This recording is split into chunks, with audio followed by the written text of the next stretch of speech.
সাথে বাতিলের সাথে। আরে পাগল, এই ঐক্যের দ্বারা হবেটা কি? ঐক্যবদ্ধ তো মুশরিকরাও হয়েছিল নবীর গলা কাটবে বলে, ঐক্যবদ্ধ তো ইহুদিরাও হয়েছিল নবীর ক্ষতি করবে বলে। কিন্তু এই ঐক্যের কি 2 পয়সা দাম আছে? ঐক্য তো হবে হক প্রতিষ্ঠার জন্য। হকের বাইরে গিয়ে যদি ঐক্য হয়, সেই ঐক্য তো আমার আল্লাহর আযাব থেকেও বাঁচাতে পারবে না। তো ঐক্যের নাম কি এটা? আসেন সবাই মিলে দালাল সংঘের সদস্য হয়ে যায়, আসেন সবাই মিলে ঈমান বিক্রি করে আপোষকামী হয়ে যায়। কে এটাকে ঐক্য বলে নাকি? ঐক্য মানে হলো, ইমাম ইবনুল কাইয়্যিম রাহিমাহুল্লাহ বলেন, আলাইকা বিতারিকিল হক ওয়ালা তাস্তাওহিশ বিকিল্লাতিস সালিকিন ওয়া ইয়াকা ওয়া তারিকাল বাতিল ওয়ালা তাগতাররা বিকাসরাতিল হালিকিন। তুমি হক পথকে আঁকড়ে ধরে রাখো, এই পথের পথিক কম দেখে নিঃসঙ্গত অনুভব করো না, আর বাতিল পথ থেকে বেঁচে থাকো, ধ্বংসশীলদের আধিক্য দেখে প্রতারিত হইও না। তো এখন যখন মুসলমানদের খেলাফত না থাকে, কেন্দ্রীয় নেতৃত্ব না থাকে, উম্মত ঐক্যবদ্ধ থাকবে কিভাবে? জামাতবদ্ধ হবে কিভাবে? কেন্দ্র বিন্দু ছাড়া ঐক্য তো হয় না। প্রত্যেকে যদি নিজের দিকে ডাকে, ঐক্য তো হবে না। একটা কেন্দ্রবিন্দু তো রাখতে হবে, এবং এই কেন্দ্রবিন্দু থেকে কেউ যদি সরতে চায়, তার বিরুদ্ধেও ব্যবস্থা নেওয়ার সুযোগ থাকতে হবে। এটার মাধ্যম কি? ফুকাহায়ে কেরাম বলেছেন, এটার মাধ্যম হলো, যদি দুনিয়ায় উমারা বা খলিফা যদি না থাকে, সেই ক্ষেত্রে ওলামায়ে কেরাম হবে তাদের কায়েম মাকাম, তাদের স্থলাভিষিক্ত। ওলামায়ে কেরাম সম্মিলিতভাবে সে সিদ্ধান্ত দিবেন, সেটা মানতে জাতি থাকবে বাধ্য। তাদের পরামর্শের আলোকে সকলে আমল করবে, তাদের রাহনুমাইয়ের আলোকে উম্মত নিজেদের কার্যক্রমগুলোকে এগিয়ে নিবে। তাহলে ইনশাআল্লাহ একসময় আবারও জমিনে হারানো খেলাফত ফিরে আসবে, এবং আল্লাহর জমিনে আল্লাহর দ্বীন জিন্দা হবে। তাহলে যেই পৃথিবীতে মুসলমানদের খলিফা নাই, সেই পৃথিবী থেকে আলেম ওলামাও নাই? বলেন না। আলেম ওলামা যেদিন থাকবে না, সেদিন জমিনও থাকবে না। কারণ আলেম ওলামা যখন থাকবে না, তখন আল্লাহর নবী জানিয়েছেন অবস্থা এমন হবে, মানুষ মূর্খদেরকে নেতা বানিয়ে নিবে, তাদের কাছে সমস্যা সমাধান জানতে চাইবে, মূর্খরা ইলম ছাড়া ফতোয়া দিবে, ফলে নিজেরাও গোমরা হবে, জাতিকেও গোমরা বানাবে। আলেমরা যতদিন থাকবে, ততদিন জমিনে কোরআন থাকবে, সুন্নাহ থাকবে। আর যতদিন কোরআন এবং সুন্নাহ থাকবে, ততদিন ইসলাম থাকবে। ইসলামের ভিত্তি তো এগুলো, ভিত্তি থাকবে, ইসলাম থাকবে। আর যতদিন ইসলাম থাকবে, জমিন থাকবে। ইসলাম না থাকলে জমিনও তো আর থাকবে না। তো এখন ওলামায়ে কেরাম যারা থাকবেন, তারা যেই সমস্ত সম্মিলিত সিদ্ধান্ত দিবেন, সেই সিদ্ধান্তগুলোকে মানা উম্মতের দায়িত্ব না ছেড়ে দেওয়া উম্মতের দায়িত্ব? বলেন না। এটা আমার আদেশের কারণে না, আল্লাহর আদেশের কারণে। আগেই বলেছে সূরা নিসা আয়াত নম্বর 59, 60-এর এক কম, 59। আল্লাহ তাআলা জানিয়েছেন যে তোমাদের উচিত আল্লাহর আনুগত্য করবা, রাসূলের আনুগত্য করবা, উলুল আমরের আনুগত্য করবা। উলুল আমর 2 শ্রেণী, খলিফারাও উলুল আমর, ওলামায়ে কেরাম উলুল আমর। এমনকি ওলামায়ে কেরামের ভূমিকা তো এত বেশি, খলিফা যদি গোমরা হয়ে যায়, খলিফাও ইসলাম থেকে বের হয়ে যেতে পারে, মুরতাদ হয়ে যেতে পারে। সেই খলিফাকেও তার খেলাফত থেকে উৎখাত করেন যারা, তাদের নাম এই উলামা। যার কারণে আমাদের ইতিহাসটা যদি আপনি একবার দেখেন, এই হিন্দুস্তান এক সময় তো ইংরেজদের হাতে চলে গিয়েছিল, কিভাবে আবার ইংরেজদের হাত থেকে এই গোটা ভারতীয় উপমহাদেশ সাবকন্টিনেন্ট মুক্ত হলো। আপনি যতই ইতিহাস পড়াশোনা করেন, এই বাস্তবতা কোনোদিন অস্বীকার করতে পারবেন না যে এগুলোর পেছনে একজন মুফতি সাহেবের বড় অবদান ছিল, যার ফতোয়া সকলে বিনা বাক্যে মেনে নিয়েছিল। তার নাম শাহ আব্দুল আজিজ মুহাদ্দিস দেহলভী রহমতুল্লাহি আলাইহি। যেই সময় তিনি ফতোয়া দিয়েছিলেন যে হিন্দুস্তান দারুল হারব হয়ে গিয়েছে, এখানকার প্রতিটা প্রাপ্তবয়স্ক পুরুষের উপর ইংরেজদের বিরুদ্ধে জিহাদ করা ফরজ হয়ে গিয়েছে, প্রত্যেককে ওদের বিরুদ্ধে সাধ্যমতো জিহাদ গড়ে তুলতে হবে, এবং জালেমরা যেখান থেকে এসেছে ওদেরকে পিটিয়ে সেখানে ভাগিয়ে দিতে হবে। যে সময় তিনি এই ফতোয়া দিয়েছিলেন, অনেকের কাছে বিষয়টা বিস্ময়কর মনে হয়েছিল, কারণ তিনি যখন ফতোয়া দিয়েছিলেন তখন নামকাওয়াস্ত হলেও মোগল বাদশাহ সিংহাসনে উপবিষ্ট ছিল।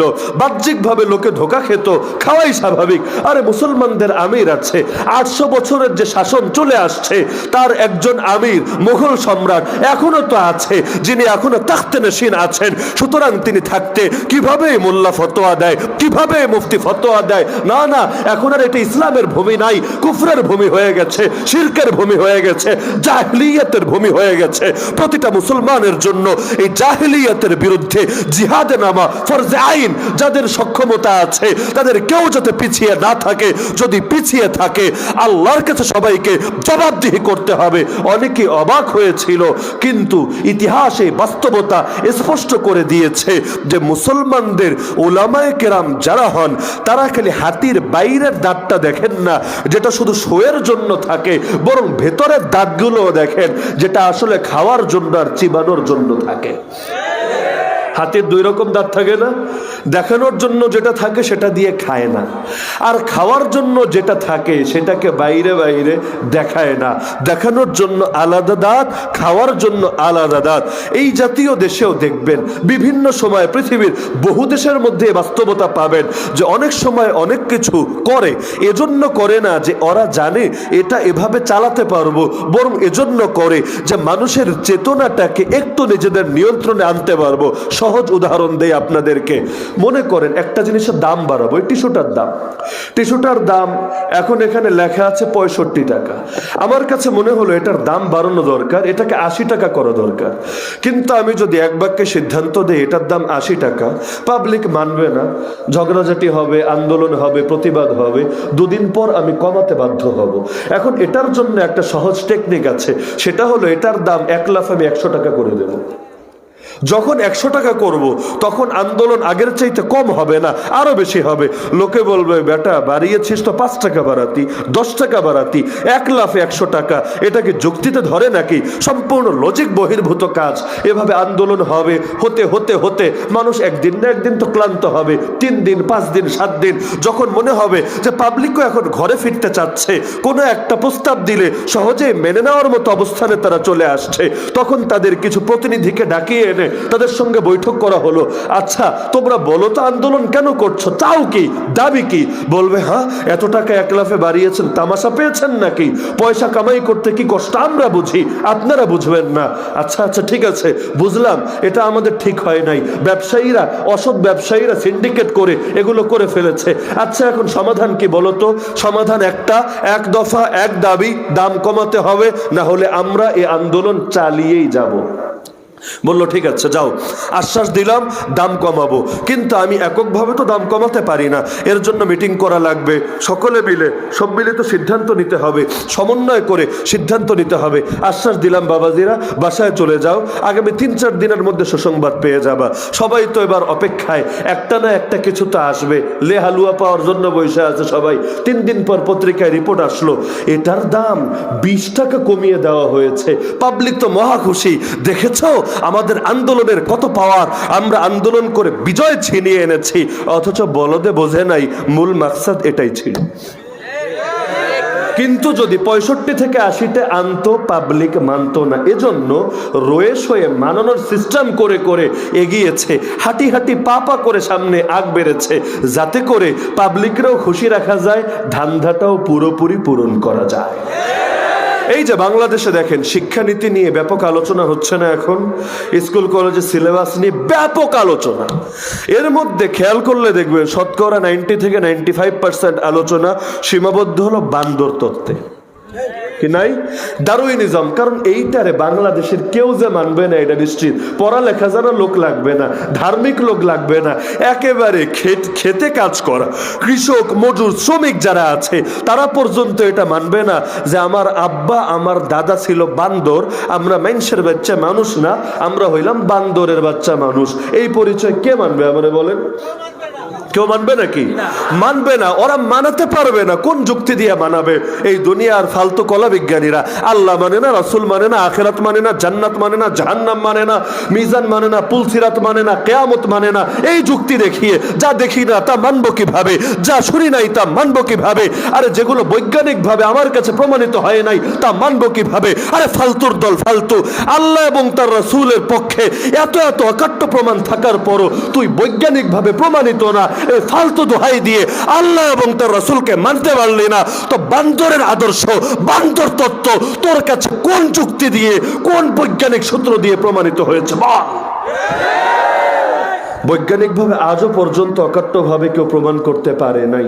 এটার পক্ষে যেমন বক্তব্য আছে বিজ্ঞানীদের, এর বিপক্ষেও অসংখ্য অগণিত বিজ্ঞানীর বক্তব্য আছে। এই ডারউইনিজম বান্দর তত্ত্ব নিয়ে এমন এমন মজবুত প্রশ্ন আর আপত্তি পশ্চিমের অনেক বিজ্ঞানীও করেছে, যেগুলোর একটা একটা প্রশ্নই এই পুরো মতবাদকে গোড়া থেকেই নাড়িয়ে দিতে সক্ষম।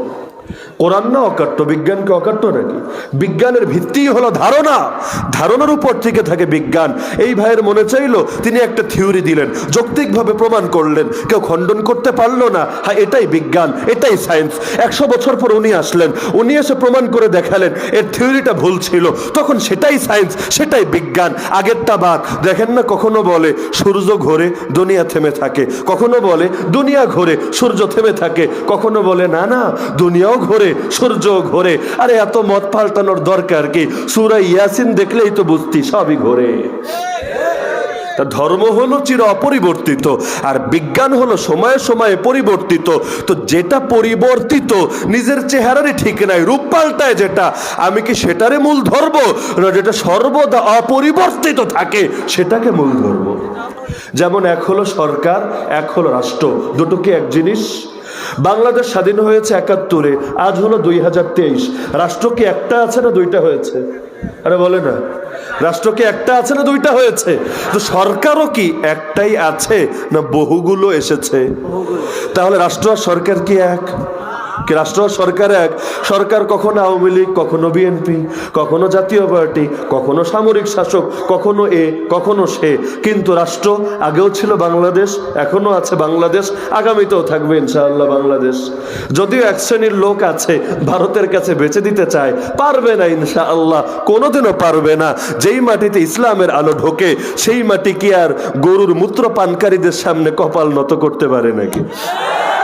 তো এখন রাষ্ট্র হলো চির অপরিবর্তিত, সাধারণভাবে যতদিন পর্যন্ত রাষ্ট্র রাষ্ট্রের জায়গায় থাকে সে হলো অপরিবর্তিত, সরকার হলো পরিবর্তিত। এ কারণে গণতান্ত্রিক দেশে সরকারের সমালোচনা করা যায়, গণতান্ত্রিক দেশে যায় আর কি। গণতান্ত্রিকই যদি না হয়, নামে থাকে কামে না থাকে, সেটা ভিন্ন আলাপ। গণতান্ত্রিক দেশে সরকারের সমালোচনা করা যায়, কিন্তু রাষ্ট্রের বিরুদ্ধে কি কথা বলা যায়? বলেন না। রাষ্ট্রের বিরুদ্ধে কথা বললে রাষ্ট্রদ্রোহী মামলা খাওয়া লাগে, সরকারের বিরুদ্ধে কথা বললে সেটাকে ফ্রিডম অফ স্পিচ, বাক স্বাধীনতা, গণতন্ত্রের চর্চা, এগুলো বলে মূল্যায়ন করা হয়। তাহলে এটা বুঝলা রাষ্ট্র সরকারের বেলায় এসে ধর্মের ব্যাপারে কেন বুঝলা না? বিজ্ঞান হলো অপরিবর্তিত, বিজ্ঞান নিয়ে সমালোচনা করা যায়, বিজ্ঞান নিয়ে আপত্তি তোলা যায়, বিজ্ঞানের ব্যাপারে সংশয় পেশ করা যায়, বিজ্ঞান নিয়ে বিতর্ক করা যায়, কিন্তু ধর্ম চির অপরিবর্তিত। 1400 বছর আগে যা ছিল আজও তা আছে, মক্কা মদিনায় যা আছে এই সরজমিন বাংলাদেশেও তা আছে, কিয়ামত পর্যন্ত ইনশাআল্লাহ ঠিক তাই থাকবে।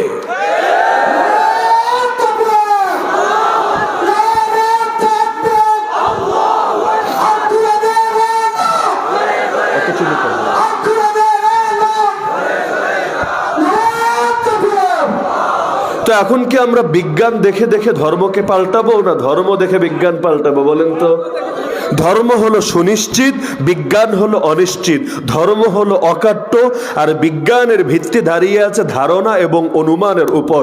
তাহলে বিশ্বাস যেটা, অকাট্য যেটা, সুনিশ্চিত যেটা, সেটা না থাকবে আগে, আর অনিশ্চিত যেটা সেটা না থাকবে পরে। আমরা বিজ্ঞান দেখে ধর্মকে পাল্টাবো না, ধর্মের সাথে বিজ্ঞানের যে থিওরি মিলবে না সেটাকে আমরা ডাস্টবিনে ছুঁড়ে ফেলবো। এমনকি সেটা যদি পড়তে আমাকে বাধ্য করা হয়, যদি আমার সিলেবাসে সেটা ঢোকানো হয়, সেই সিলেবাসকে আমরা 3 তালাক দেব। কি বিশ্বাস হয় না বাঙালি 3 তালাক দিবে? যে করোনার সময় মিডিয়াগুলো হাই হাই করতে শুরু করেছে, কি ব্যাপার, মাদ্রাসার ছাত্র বাড়ছে, স্কুলের ছাত্র কমছে, স্কুল খুললে দেখা যাচ্ছে অনেকে আর আসছে না।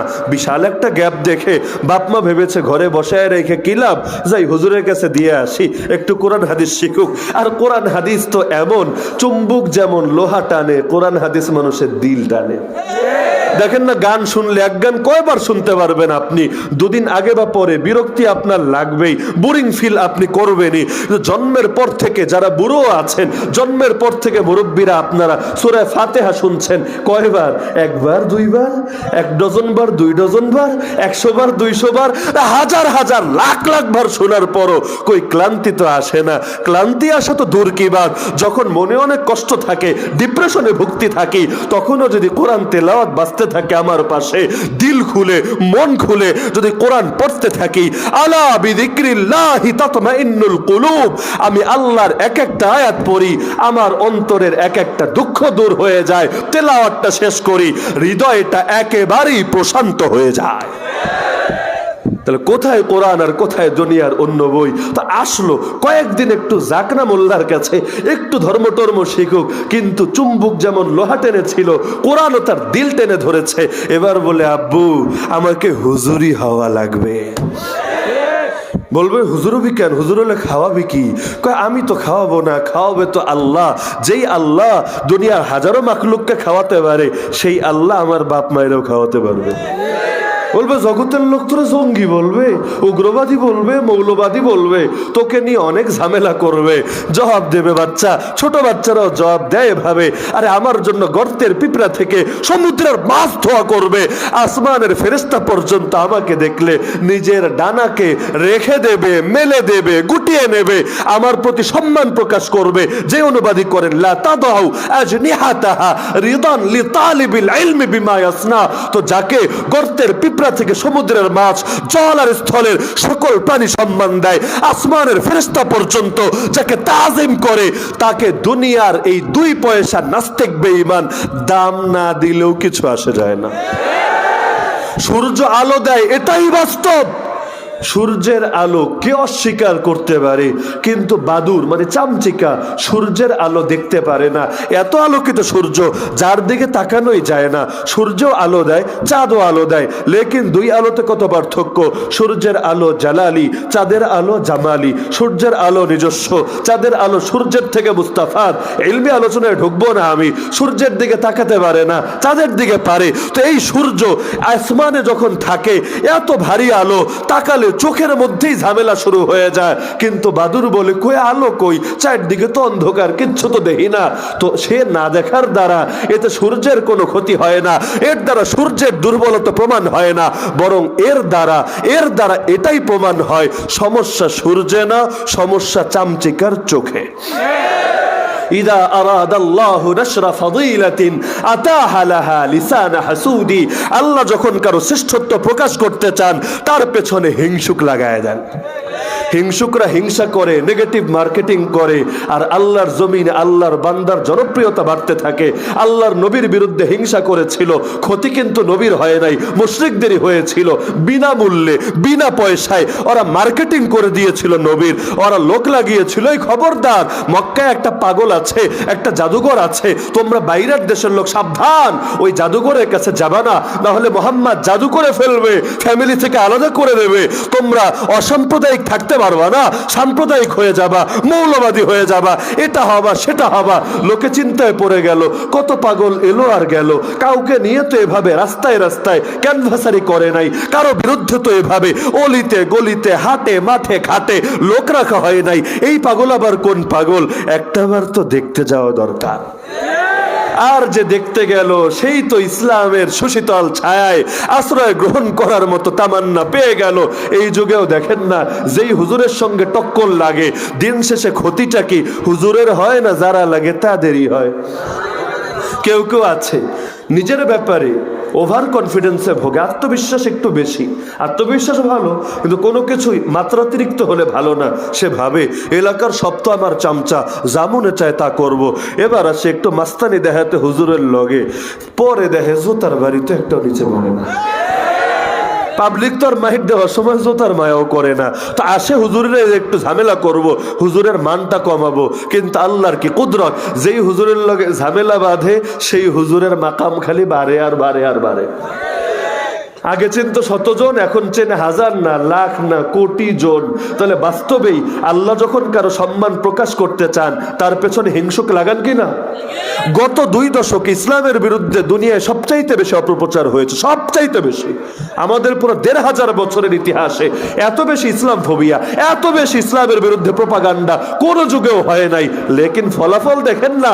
আরে ফলাফল হলো ওয়েস্টার্ন কান্ট্রিগুলোতেও, পশ্চিমা বিশ্ব গত 2 দশকে মানুষ সবচাইতে বেশি যেই ধর্মে নতুন ভাবে দীক্ষিত হয়েছে, তার নাম হিন্দু ধর্ম না, তার নাম খ্রিস্ট ধর্ম না, তার নাম বৌদ্ধ ধর্ম না, তার নাম আল্লাহর নাজিল করা ইসলাম ধর্ম। এমনকি বাংলাদেশে যখন হুজুরদেরকে কারাবন্দি করে রাখা হয় যাতে করে হকের আওয়াজগুলো বন্ধ থাকে, আপনি দেখেন না ভাই, দুনিয়ায় আল্লাহর কে আজীব কুদরত। ইব্রাহিম আলাইহিস সালামের সঙ্গে খেলতে নেমেছিল নমরুদ, যে মোল্লারে খেলে দিব একেবারে। ইব্রাহিম আলাইহিস সালামের বড় সড়ো মুজাহিদ বাহিনী ছিল না, অনেক বেশি সামরিক শক্তি ছিল না, তাই বলে নমরুদ কি বেঁচে থেকেছে? আল্লাহ একটা প্রতিবন্ধী, একটা অসুস্থ মশা দিয়েই তারে দুনিয়া থেকে বিদায় করে দিয়েছে। আব্রাহার হুস্তি বাহিনী আসলো, কাবাকেই ধ্বংস করে দেব। তাহলে লোকে আর হজমরা করতে মক্কায় যাবে না, কাবায় যাবে না, আমার বানানো ঘরে আসবে। বলদে ভেবেছিল আমার হাত থেকে কাবাকে কে বাঁচাবে? যদি কেউ বাঁচাতে আসে, হাতির পাড়া দিয়ে সবগুলোরে আলু ভর্তা বানায় দেব। কিন্তু সে জানে না, আরে সব মোকাবেলা সামনাসামনি হয় না, অনেক মোকাবেলা উপর থেকেও হয়। আল্লাহ ঝাঁকে ঝাঁকে পাখি পাঠিয়ে দিলেন, তাইরান আবাবিল, এসে তাদেরকে দুনিয়া থেকেই নিশ্চিহ্ন করে দিল। তো যার কারণে ইসলামের হেফাজত তার হুজুররা করে না, হেফাজত কে করে? হেফাজত কে করে? আল্লাহ করে। তো দুনিয়ার মধ্যে আল্লাহ যখন কারো মাকাম বাড়াতে চায়, তার পেছনে হিংসুক লাগায় দেয়। হিংসুকরা বিনা পয়সায় নিজের খেটে তার জন্য মার্কেটিং আর জনপ্রিয়তার ব্যবস্থা করে দেয়। তো যেটা বলছিলাম, যেটা বান্দর তত্ত্বগুলো যদি রেখে দেয়, আপনি কি ভেবেছেন তাহলে আমাদের দেশে সাধারণ মানুষরা বাচ্চাদেরকে বেশি করে স্কুল কলেজে দেবে? স্কুল কলেজ চলে কি কারো বাপের টাকায় না সাধারণ মানুষের টাকায়? বলেন না। আপনি বলবেন কই হুজুর, আমি তো টাকা দেই না। উল্টা না, আমারে টাকা দেয়, উপবৃত্তির টাকা দেয়, এই দেয় সেই দেয়। আমি কবে টাকা দিলাম? আমি বলবো বাঙালি, একজন ভিখারি বৃদ্ধা মহিলাও যদি সারাদিন ভিক্ষা করে, রোদে পুড়ে বৃষ্টিতে ভিজে সারাদিন কষ্ট করে 10টা টাকা কামাই করে, সন্ধ্যাবেলায় গায়ে জ্বর আসে, সে চিন্তা করে যে আমার তো একটু নাপা বা প্যারাসিটামল খাওয়া দরকার, ফার্মেসিতে যায় 1 পাতা নাপা বা প্যারাসিটামল কিনবে বলে তার সেই সীমিত অর্থ থেকেও জোরপূর্বক বাধ্যতামূলক ভাবে করের টাকাকে